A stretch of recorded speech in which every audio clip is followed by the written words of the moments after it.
Hello. There are about 5 million podcasts in the world, and you are listening to the third concept.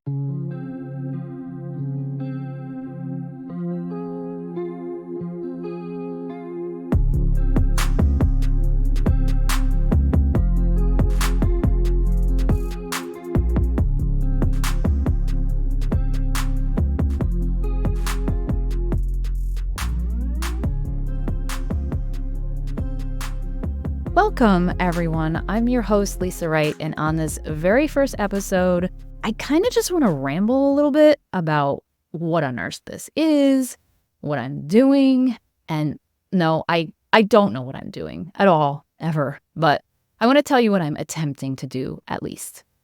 So, first, a little about myself. I'm the founder of a digital marketing agency called Reify Creative. Now, the word reify means to take an idea and turn it into a real thing or make something abstract concrete. This is what creatives do every day. And I'm so grateful to work in a creative field. We're certainly not curing diseases over here, but there's a beautiful energy in what we do. We get to be a conduit for something greater than ourselves. We transmute this universal energy into form. Maybe I sound a little pretentious saying that, but I just truly love creative energy. It makes life worth living. And in its purest form, creativity is sure about itself. It just goes. It doesn't think about failure. It drives forward. It wants to live. And it's transformative. I love talking transformation, so that's a big reason why I started this podcast. So let's talk about what the name third concept means. This comes from my experience in marketing. So when a creative team puts together ideas for a client, a lot of times we like to show them 3 options. One option is going to be super safe, super boring. The next one might be a little more creative, but still colors inside the lines. And the third, if we're lucky, is a little bit of a wild card. And we all love a wild card, right? Whether you like to be a wild card, whether you like to just observe wild cards from a distance, a safe distance, we just love it. It makes life fun. And so showing a client a third concept is like presenting a piece of yourself. It's often an idea that's very close to your heart, and it's going to push the brand. It experiments, maybe gets a little weird. But the point is to take a risk and see what happens. And so when that third concept takes shape, the fact that it exists at all is exciting. It just feels magical. And to expose something so vulnerable and risky to a client, where there's usually not a lot of room for error, it's a special moment. And then when you show it to them, there's almost like a hush in the room or in the call, and everyone is silently trying to see how it's being received, and there's tension.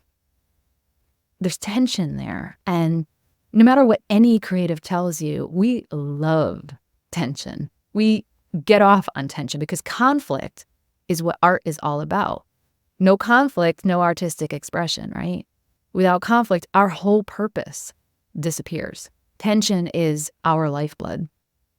And so it's in this tension, this vulnerability, and this naked truth really is where growth can happen. Conversations start, new ideas take shape, or you get kicked off the project. But the point is, you can be proud that you didn't play it safe. And for one moment, one blissful, terrifying, delicious moment, you risked everything to express your truth. Now, I want to remind you of something, okay? It's very important. You are a unique expression of the universe. How does that feel to hear? Do you believe it? Are you cynical about it? Do you feel it? Do you not feel it? But the truth is, you are a third concept. You're not safe. You're a fucking miracle. So let me ask you this. How do you live? Do you live your life as a safe version? Do you push your boundaries a little bit, but not too much? Or do you embrace a third concept life? Now, let me say, if you don't, that's totally fine. Living a safe life can be wonderful and fulfilling and beautiful. But what I'm asking is, do you want to? Do you dream of it? Do you admire others who do it? And so if you secretly or even not so secretly crave it, what is holding you back? I love watching others step into a third concept mindset, just experimenting, taking risks, not taking their life too seriously. And when you see people who have imposter syndrome doing this, that is so much fun to watch. You know, I'm not talking about these jerks who have it all together and they're just born with confidence. Ew, gross, we don't care about them. But the regular average person with insecurities and doubts and self-hatred, when they break out, it is so, so good. And so this program is going to be about that precious tension of pulling away from safety and pushing into freedom, the freedom of living life fully, whatever that means to you. And you can interpret that any way you like. People have responsibilities in life. I'm not suggesting you abandon those or create chaos. Taking risks can mean something as simple as stating your opinion more often or pursuing a new hobby you've been afraid to try. But chances are you already know exactly how you would apply this to your life. And honestly, other people can probably see it in you too. They already know you're longing for something. They can see it in your eyes, in your shoulders, in the words that you choose. And I just want people to be a little more aware of this exquisite tension that can reify into the form of a fuller, more satisfying life. So now let me ask you this. What is the meaning of life for you? Because I ask people this all the time, and usually I just get a groan. But if you do have a definition of it, has it changed throughout your life? Because I kind of think it should. I think it can be a moving target, depending on where you are, where the world is, maybe where the universe is. Today, the meaning of life for me is about becoming more and more fearless, because when we're fearless, we can serve ourselves better. We don't have to tamp down our inner voice or run away from our true desires. And when we're fearless, our capacity to love also builds. Because love soaked in fear is selfish and conditional. Love without fear is love that can't be destroyed. And what if we loved ourselves without fear? What would that look like? How would our life change? How would our choices change? And so related to all of this that I've been talking about, what comes up a lot for me, and maybe you too, is the notion of this choosing between freedom and security. Fear is often what makes that decision. And I think people, a lot of times when they make decisions, they think they're choosing between good or bad. But maybe the decision really should be between security and freedom. Because if we look at things, people, or work as good or bad, we might be compelled to always be positive, believe in ourselves. I grew up reading books about positive thinking, and yeah, it's important, but it's not the whole story. My problem wasn't necessarily the quality of my thoughts. It was the fact that I wasn't even hearing them. I was missing and I was ignoring some very essential needs my whole life because my entire belief structure was based on choosing security, choosing good things. And the structure was fed to me by my family and society and what I thought I should do, and it ruled my life. So I could have all the positive thoughts I wanted and pick good things, but if I didn't really want the stuff I was going after, what did any of it matter? I wouldn't ever be satisfied. So I got to this point where that voice inside that I had been suppressing, it kept getting louder and louder. And finally it said, it's time. Like it literally said to me, I'm taking over and it's time to live properly. And when I realized my entire belief system was false, it was terrifying because when your belief system fails you, all of the decisions you've made fail too because they were made under this outdated system. So it's like when you make big diet and exercise changes, all of a sudden your clothes don't fit you anymore. And that's how I felt in my own life. Nothing felt right. So I had been choosing security, but my heart didn't want security. My heart wanted freedom. It was fear that wanted security. Fear built my whole life. Fear was telling me it was protecting me, but it was actually holding me back. And so I found myself rebuilding from scratch with a new third concept mindset. And what's fascinating to me is that our world, and I'm speaking mostly about the US, but it's happening elsewhere too, is society's beginning to accommodate more freedom-based choices. All of our societal norms are being reconsidered. And I don't have an opinion on any of these changes that are happening, but what I care about is that we're having the conversation at all. So these old rules are going away. And the great thing about rules is they provide security. And so when I was young, most people got married, they had kids, they stayed with the same spouse for their whole life. And there were these strict gender roles, all the way down to who does the dishes. Like, how ludicrous is that, right? Everything was mapped out for you. What wonderful security, right? But if you're gay, you had a bit of a challenge. Or if you were in an abusive marriage and your religion told you it was a sin to get divorced, well, oh well. Or maybe you just had your own ideas about what your own life should be. Sorry, same rules. Now we have so much more flexibility. And I love that we're accommodating more people who don't fit that one mold. And so overall, I think it's a wonderful shift that's happening. But at the same time, I don't think it's quite working yet. So while it's really awesome that we can define for ourselves what a romantic relationship means, it also makes it super complicated. And there's a lot of opinions, like so many opinions. People say you have to be on the apps, and other people say you don't need a relationship at all, or you're being too picky, or you're not being picky enough, or maybe try an open relationship, or let's go back to the old ways. And, we have these infinite ways of meeting people, but many of us are having a harder time than ever finding the right person. From personal experience, I've been single over 2 years, and I gotta say, with all these choices and definitions and apps and opportunities, I have only met in 2+ years, one human being who made me feel something. So for me, I'm taking a break from it because this environment is not working for me. And so for many of us, this disorganized shift to freedom isn't quite there yet. Freedom is not infinite options or doing whatever we want. Freedom should still be thoughtful and meaningful. And right now, a lot of this feels judgy and chaotic.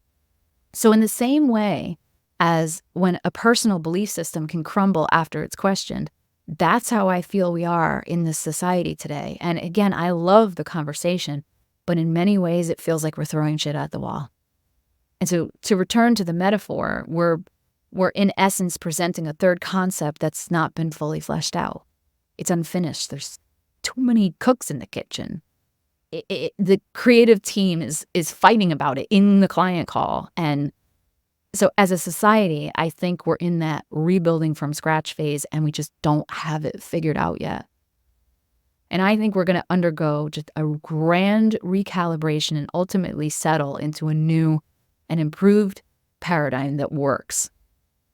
I hope. So I've been jabbering a lot, but let's go back. On one side, safety, security. Maybe a little lack of passion, maybe a little lack of individuality, maybe a little fear and protectiveness, but comfort, support, connectedness. And if we choose to shift from a security-based environment into a freedom-based one, there's that messy middle part, right? We have to go into dark places, shitty places, scary places. The hero's journey sounds so romantic until you live it. You're just drunk and unwashed. People ignore your phone calls because you're annoying, and they look at you like you're a sad, lost little stray dog, and it's pretty ugly. But when you get the call to adventure and you want to resist it, don't. Lean all the way into it. And so in this messy, chaotic middle, you have to stay open to new ideas, different ideas, and you need to challenge everything you ever learned. And that's where growth happens. By breaking these structures and belief systems, that's when you find the key to exponential growth. And once you sort everything out, waiting for you on the other side is freedom. There's a rawness, a vulnerability, and yeah, sometimes there's going to be isolation and maybe a lack of support. But you become fearless. You'll have a greater capacity to be your truest self, no matter what happens around you. And you will identify with being a unique expression of the universe. So if you feel like you don't have all the answers yet, great, because I don't either. Just think of me as your tour guide who's only got like 10 days on the job. So let's go together and we'll just listen. Listen to the stories of people who took risks. Find out what their messy hero's journey looked like and hear from people who are different, which is everyone, because we all have something that marginalizes us. Most people just hide it. But we can learn about what makes them special and how their perceived otherness held them back and how they set themselves free. And another thing that's really important here is I want to learn how we can help create more inclusive environments, ones that make it safe for others to take risks or even just be more comfortable, which is often a perfect step towards freedom. And you know what? Even this podcast is a bit of a third concept for me. It's totally random. It's outside my wheelhouse. I don't know what I'm doing, but it just haunted me. I couldn't stop thinking about it. And, obviously I don't go on dates, so I'm channeling my hopeless romantic energy into this message of clarity and optimism. Or at least I'm going to try. So by listening, you're helping to support me in transforming my little melancholic tension into something productive and useful. A friend of mine taught me this Portuguese word called saudade, which is like a nostalgic longing, a bittersweet feeling. Do you have a memory or a yearning to return to a moment in time, or a person, or a version of yourself? Something that feels perfect and comfortable and safe and silent. I have mine. So let's focus on that longing for a moment.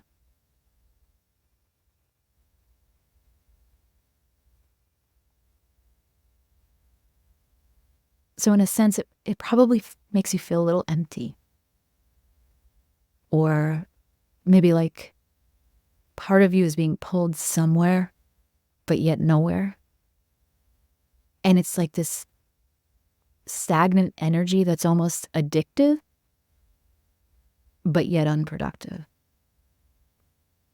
So now I want you to switch gears and pretend you're in the future. Like if you became the happiest, most secure version of yourself and built something even better than that memory, what would that feel like? Imagine it's easy and it's rewarding and it's now. It's not something in the past, it's now. Do you see how that energy changes when you switch from yearning to creating and being? This energy might feel like you're like a magnet for joy, just drawing it inwards instead of trying to escape your own body. And so each episode, I want to give you a little challenge. And today's challenge is that I want you to listen. Ask your heart what it wants and just listen to what it says. And maybe it's going to default to saudade. Longing is a loud voice, but it's often fear talking. But underneath that fear is your true self. See if you can hear it, because it's stronger than you think. Be completely open. You don't have to do anything, but just listen. I hope you'll join me again, and I look forward to taking this journey with you. If you have any feedback or comments along the way, or you just want to say hi, email me at hello@reifiCreative.com. Thanks for listening, and let's connect again soon.